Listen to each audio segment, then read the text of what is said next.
So, in our conversation here, talking about it from a musical standpoint,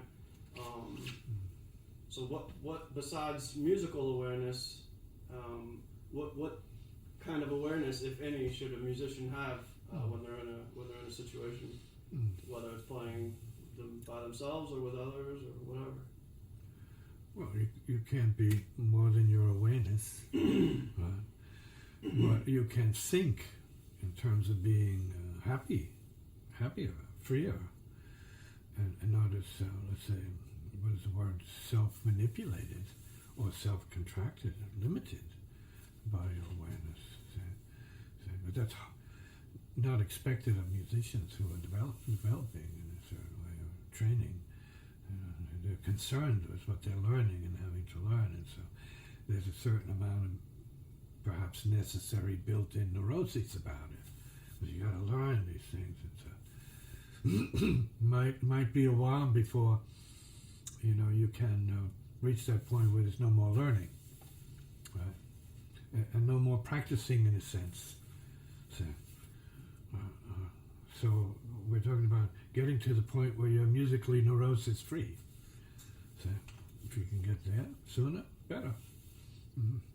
But if you're developing and learning and studying technique and exercises and developmental stuff, then you have to be concerned about the standard that you're able to say, perform whatever it is you're learning and needing to become, let us say. Right? So it's about this and then that. See, this and then that. So you want to be able to collapse it somehow at some point where there's no longer this to that. So it's all here. So whether or not the question is, well, do you need to go through your training first as a neurotic, before you can settle down as a player? Seems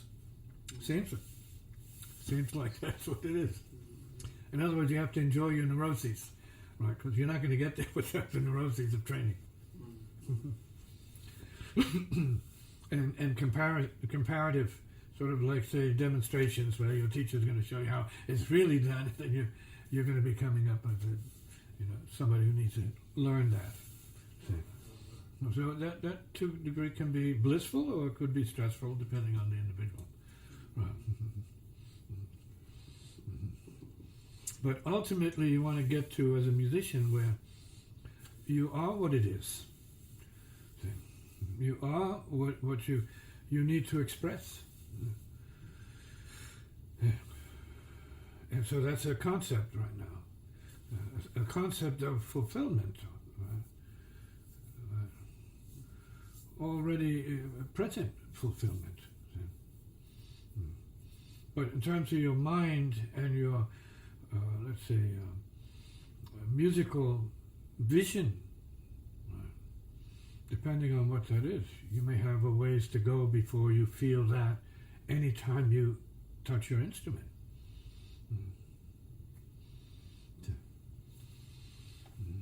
And the ultimate form of that would be like, just playing by yourself, to your heart's delight and its perfection.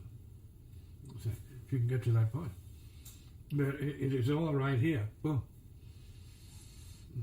And nothing else is needed. Nothing is perfect. Right? The perfect perfection of it. Comment? Yeah, so while one's training, would you recommend that they, like you were just explaining, just play and try to get into the perfection of where they're at in that moment right now, as opposed to always feeling like you need to have something else in order to express? Well, that's the way you feel anyway, that you need something else, right? Because you're in the music field and you have music to learn, right? You have to learn, and so this is part of the grind that it is, but it could be blissful. It doesn't have to be stressful. It doesn't have to be as egoic and sort of divisive, right? Or suffering. It doesn't have to be suffering. Right? It doesn't have to be torture. Well, so you have to get to that point, depending on what your standard is or expectations are that for yourself that you put on yourself or your teachers put on you, right, in terms of what it is that you need to be, see, that you are not now. So in other words, you have to get beyond your music teacher. So you have to maybe, if you can, duplicate what he's doing, right, and prove to him that you are him too, right, and then you move beyond that. So okay, I'm going to do you, I'm going to be you, show you, and then you're going to tell me to go. It's done. Okay. So when you get to that place, then you move on to whatever's next. See? But whether or not it should be this relative to that is the question. See? And then what we're talking about is rather than have the this relative to that, is what I am. I am. It is. I am, then, is it.